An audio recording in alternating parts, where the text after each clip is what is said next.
கிறிஸ்துவ வாழ்க்கை எங்கே போய் நிறைவேறணும்? கல்வாரியில் நிறைவேறணும்.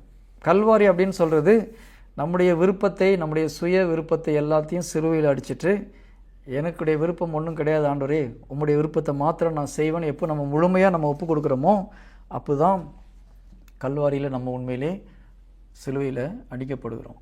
நம் சுயத்துக்கு முழுவதுமாக மரிக்கும் பொழுது நமக்கு இறந்து இயேசு கிறிஸ்துவாக வாழ ஆரம்பிக்கிறோம். அதுக்கு என்ன தேவைப்படுது?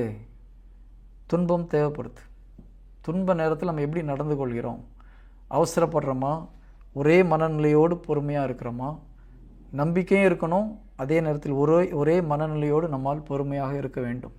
இது ரெண்டும் சேர்ந்து போகும்போது தான் கல்வாரி மலையில் நம்ம மேலே போய் சேர முடியும். அன்னை மரியாளுக்கு அந்த ஒரு மனநிலை இருந்தது, நம்பிக்கை இருந்தது, பொறுமையும் இருந்தது இல்லையா? அவங்களும் அவசரப்படலை. கண்ணு முன்னால் பையனை அவ்வளோ கொடுமைப்படுத்தும் பொழுதும் வாயை திறந்து ஒரு வார்த்தை சொல்லலை. நமக்கு எப்பொழுது பொறுமை போகுதோ நம்ம வாயிலேருந்து வர வார்த்தை அவசரப்படுத்தும். ஆண்டவரே சீக்கிரம் சீக்கிரம் இந்த பிரச்சனை எப்படியாவது உடனே வெளியே வந்துடணும்.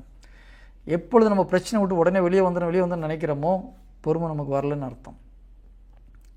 பிரச்சனை நேரத்தில் நம்ம ஜெபிக்க வேண்டியது இதை ஓவர் பண்ணுறதுக்குள்ள கிருபை.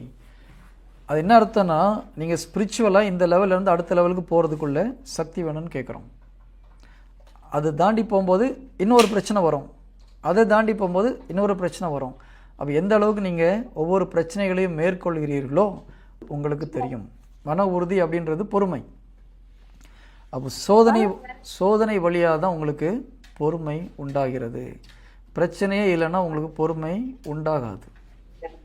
புரியுதுங்களா?